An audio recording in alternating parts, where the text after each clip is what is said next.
Hello everybody, welcome back to the channel. Hope you're all having a wonderful day. And today we'll be reviewing LEGO Icons Transformers Bumblebee. This guy released in July of this year for £79.99 and $89.99, and he contains 950 pieces. He's based on the old G1 cartoon version of the character, which was his first appearance as it was the first Transformers show. So let's begin this review by taking a look at some of the accessories. And just like Optimus, he comes with a plaque with some of his stats on. Now I can't help but think they've done him a little bit dirty here. He's only got strength 2 and his firepower is only 1. But at least he makes up with that with his courage being a 10. But I do really like it when sets come with plaques. It's a nice thing that you can display alongside the set. And he also comes with his ion blaster, which just pegs into his arm there. And it's a really great build and looks just like it does in the show. And here's a little closer look at the build. And I love the blue color used for it, and it's just a nice simple little design and definitely a really fun accessory to have. So let's take a closer look at Bumblebee and start with the face. And I love the way the LEGO designed his head. I love the printed face piece. It looks just like he did in the old cartoon. And I really like the way they use the axe pieces to make his horns.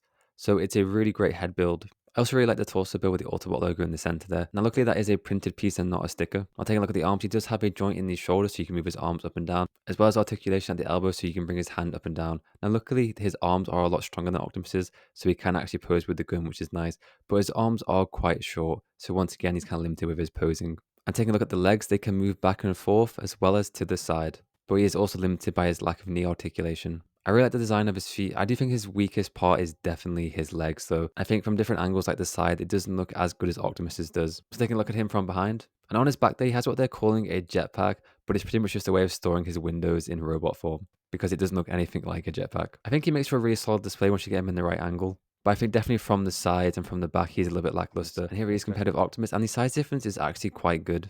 And I think based on the show, he should probably be smaller, but I think for a display, they look really great together. But I do think Optimus is definitely the more impressive of the two. But I do like how Bumblebee can actually raise his arms up and down and without them flopping down like Optimus's. But overall, I think they're a great companion piece together. And then that's it for Bumblebee in his robot mode. And I think he looks pretty good. Once you have him in the right position and pose, he makes for a really great display.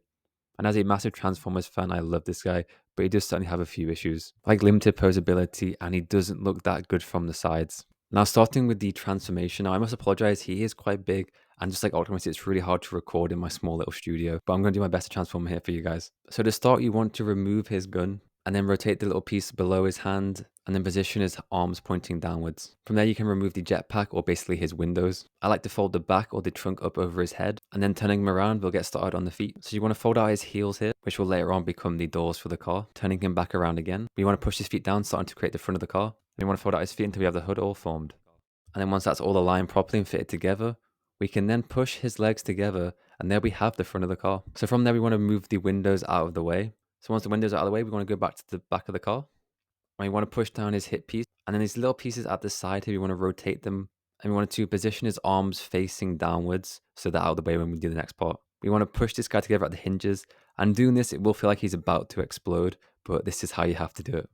So pretty much think of it as you're like sitting Bumblebee down, and you want to push it into it kind of locks and snaps into place. And once it's into place, you want to get the boot out of the way, or the trunk out of the way, and then rotate his arms down and around until they align with the rest of the car. Look on the back here, there's actually pegs that you can clip the arms into on the legs. And if it's all aligned properly, it should snap into place quite easily.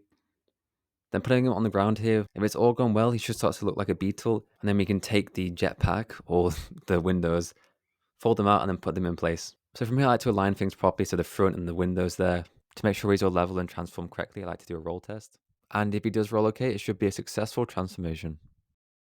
But yeah, this transformation is a lot more complicated than Optimus's, and it's very easy to snap parts off of. And here he is all transformed in vehicle form. Now, as this is based on G1, he turns into a Volkswagen Beetle. And it's a really nice design, but there's just something a little bit off to it where it doesn't look 100% accurate to what a Beetle should look like. I really love the front of it with the little headlights and the little Autobot logo there, which you actually can replace with a fully yellow piece if you don't like the Autobot logo. And in the front, they just have a little Bumblebee piece, which I assume is supposed to be an air freshener, which is a nice little cute detail. I think the weakest thing about this vehicle form is definitely the side here. Looking at the lower bumper and then the doors, it looks very messy, and you can see like all the different individual parts. Because the rest of it is really smooth and flows really nicely. But here, there's like lots of small different pieces all stuck together. And then taking a look at the back here, it looks really great. I love the boot and the trunk design and the little bumper at the back there. Now you can actually replace this. So currently it's Bumblebee 84, and you can change it to a Goldbug, which is who Bumblebee becomes in the movie. Spoilers. So that's pretty much it for Bumblebee in his vehicle mode. Now, kind of similar to his robot mode, in some angles, I think he looks great. I love the front of the car and the back of the car. But the side is a little bit messy. My favorite way to display him in vehicle form is from this horizontal angle. So I think he makes for a pretty great display in vehicle mode, even though not 100% accurate to a Beetle, and the sides are a little bit messy. But overall, that's pretty much it for Bumblebee. I think it's a really solid set. He looks good in both vehicle and robot form, and when he's positioned correctly, I think he makes for a really impressive display, especially alongside Optimus.